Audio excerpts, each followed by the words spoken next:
दोस्तों, आज की कहानी प्रेम की पुनर्जन्म गाथा। उम्मीद है आपको ये कहानी पसंद आएगी।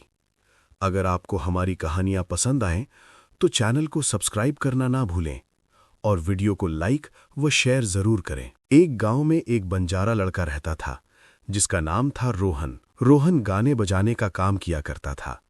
वो अक्सर गांव के बागों में बांसुरी बजाता और मेलों में अपने गीतों से सबका दिल जीत लेता। उसी गांव में एक रईस जमींदार भी रहता था जिसका नाम ठाकुर रणबीर सिंह था। उसकी एक बेटी भी थी जिसका नाम चांदनी था।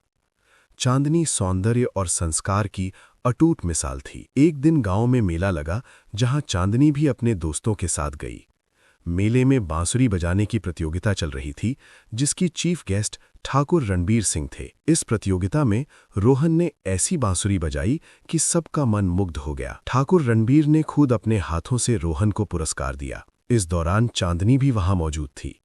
उसने रोहन की बांसुरी की धुन सुनी और उसे अपना दिल दे बैठी। रोहन को भी पहली ही नज़र में चांदनी से प्यार हो गया। दोनों की आंखें मिली और धीरे धीरे परवान चढ़ने लगीं। रोहन और चांदनी अब छुप छुप कर गांव के बाहर बागों और हाट बाजारों में एक दूसरे से मिलने लगे। लेकिन कहते हैं ना कि प्यार छुपाए नहीं छुपता।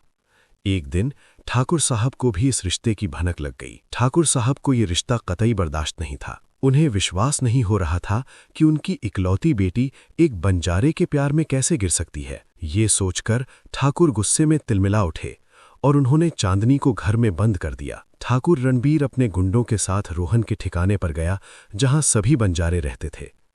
उन्होंने रोहन को अपने गुंडों से पिटवाया और उसे गांव छोड़कर जाने की धमकी दी। ठाकुर ने कहा, अगर तुम चांदनी को जिंदा देखना चाहते हो तो आज रात ही ये गांव छोड़कर चले जाओ। रोहन ठाकुर की धमकी से डरता नहीं था, लेकिन अपने प्यार की सलामती के लिए वो गांव छोड़ने के लिए राजी हो गया। चांदनी को जैसे ही इस बात का पता चला, वो जैसे तैसे उस कमरे से भागकर रोहन के पास पहुंच गई। लेकिन किस्मत ने उन्हें धोखा दे दिया। लोगों ने उन्हें पकड़ लिया और ठाकुर के हवाले कर दिया। क्रोध की अग्नि में ठाकुर रणबीर सिंह ने रोहन को गुंडों से मरवा दिया। अपने प्रेम को अपनी आंखों के सामने मरता देख चांदनी में भी प्राण त्याग दिए। लेकिन प्रेम अमर होता है जो मरकर भी नहीं मरता है। सालों बाद उसी गांव में एक जमींदार का बेटा जन्मा जिसका नाम था वीर। वहीं एक बंजारा परिवार में एक लड़की जन्मी जिसका नाम रूपा रखा गया। समय बदला पर रूहें वहीं थीं। दोनों को बचपन से ही एक दूसरे की अधूरी प्रेम कहानी सपने में दिखाई देती। देखते ही देखते दोनों जवान हो गए। वीर ने मेले में बांसुरी की धुन पर नाचती उस लड़की को देखा और उसका दिल धड़क उठा। और जब रूपा ने वीर की आंखों में देखा, उसे लगा मानो जैसे कोई अधूरी कहानी फिर से पूरी होने को है। धीरे धीरे दोनों की मुलाकात बढ़ी और उन्हें एहसास हुआ कि उन दोनों का रिश्ता आज का नहीं बल्कि सदियों पुराना है। लेकिन इस बार फिर वही समाज की दकियानूसी सोच उनके प्यार के आड़े आ गई। इस बार लड़की बंजारा थी और लड़का जमींदार का बेटा था। वीर के पिता को ये रिश्ता बिल्कुल बर्दाश्त नहीं था। वो अपने बेटे की शादी एक अमीर और जमींदार परिवार में करवाना चाहते थे। लेकिन वीर ने रूपा से शादी करने की जिद की। इस बार समाज के आगे उन्होंने हार नहीं मानी। उन्होंने अपने प्यार के लिए लड़ाई लड़ी। वीर ने अपने पिता को समझाया कि जात पात धन दौलत कुछ नहीं होता। अगर दिल सच्चे हों तो कच्चे घरों में भी सुकून से रहा जा सकता है। रूपा ने भी अपने कबीले को अपने साथ खड़ा किया।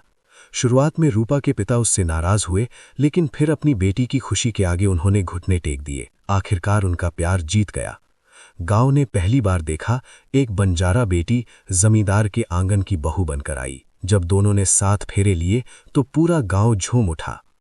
रूपा और वीर की पिछले जन्म की अधूरी कहानी इस जन्म में पूरी हो चुकी थी। दोनों खुशी खुशी एक दूसरे के साथ रहने लगे। ये कहानी हमें सिखाती है कि सच्चा प्रेम न जाति देखता है, न धन दौलत और ना ही समाज की ऊंच नीच। जो प्रेम दिल से किया जाता है वो समय, जन्म और मृत्यु की सीमाओं को भी पार कर जाता है। रोहन और चांदनी का प्रेम समाज की दकियानूसी सोच और अहंकार की भेंट चढ़ गया।